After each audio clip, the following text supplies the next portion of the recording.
Hi everyone, and welcome back to my YouTube channel. If you are new here, my name is Doris, and this channel is about spirituality, self-love, and shifting your mindset so you can be your authentic self. Please be sure to subscribe so we can stay connected. Hi everyone, and today I wanted to talk about diabetes. Many of you know I was diagnosed in 2014, and since then I've dedicated myself to raising awareness and helping others with the autoimmune disease. Last week I was on Good Day Sacramento with a special guest, DYF, Diabetes Youth Family, speaking about diabetes awareness and my future goals for the cause.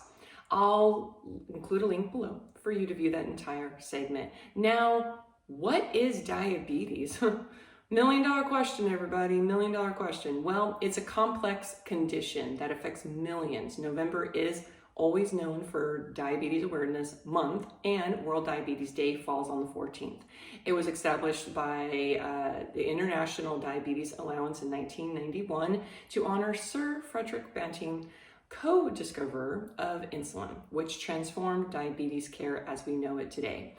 For me, diabetes has become a messenger, urging me to confront behaviors and mindsets that no longer serve me. Initially, I ignored the signs. I'm stubborn. In January 2014, I had a chance to get the blood work done, but I declined, thinking I was perfectly fine. There comes that, stubbornness for me. But I knew I wasn't okay, but I walked out of that office declining. My body was already showing signs of diabetes, and month by month, I became even more fragile, weak, and exhausted, dropping to around 95 pounds, as I would say, a bag of bones. My vision started to blur, and my quality of life was quickly declining. But in October, I decided to stop running, and I got the blood work done. That night, I received a call at 11 p.m. urging me to go to the ER. In that moment, before the phone rang, I felt a peace I've never felt in my life, and even a slight rolling of my eyes backwards in my head. With an A1C of 12%, the ER doctor told me that he didn't think I was going to make it through the night. I was going to either slip into a coma or have a heart attack. And the first thing that I had to do with my diagnosis when I woke up the next morning was get my mind right. I had to get my mind into the right mindset, because when your mind isn't in the right place, nothing else is going to align. And if you watch me, you understand all of that. So the next morning, of course, I woke up, looked at the ceiling before I even got out of bed, and just had my coming to Jesus. And I just told God, I know you're not hurting me. I know this is not, you're not mad at me. I just know that you're doing something with this. And I know it's something amazing that's going to happen. This is a part of my purpose here on earth. And I said, I don't know what to do with it. I have no clue what's really happening, but why don't we together go out and do something amazing with this? So that's what I did. I basically opened the door and started doing amazing things, which led to my advocacy work. So often I wonder, what if I could have done something? What if I didn't run? What if I just faced the fear and got the blood work done in January of 2014? Would have anything been different? But I fully now accept this journey, and I know it was meant for me to take. For nearly a decade, as I've told you before, I have been advocating for diabetes awareness, for modeling for the cause. I even set up this really cool Etsy store that I'm super stoked about. Even these earrings that I'm wearing today are on my Etsy store. And the cool thing about Etsy is these are my vintage treasures that are from my personal collection, and a portion of the proceeds go to supporting diabetes awareness. So isn't that glamorous? You're supporting diabetes and you get to wear glamour. So it's quite twofold. I get to speak at events. I get to do TV, interviews. I have created resources and guides such as my cookbook, my e-cookbook that I did many, many years ago, featuring 23 delicious, don't forget that, delicious low-carb recipes. Not only it has been helpful for those looking to eat healthier, like healthier options, but writing that book and creating it has helped me understand the internal breakdown of what food does in our bodies after we consume it and what's happening inside, because food can either be poison or it can be medicine. So you need to choose which one. So I see Healing Goes far beyond medication. It's been about discovering again what diabetes is teaching me as a human being living this, reality. The lessons that I've learned have revealed a few things, and I will share a few of those. Lack of self-love and worth. It took me a very long time to take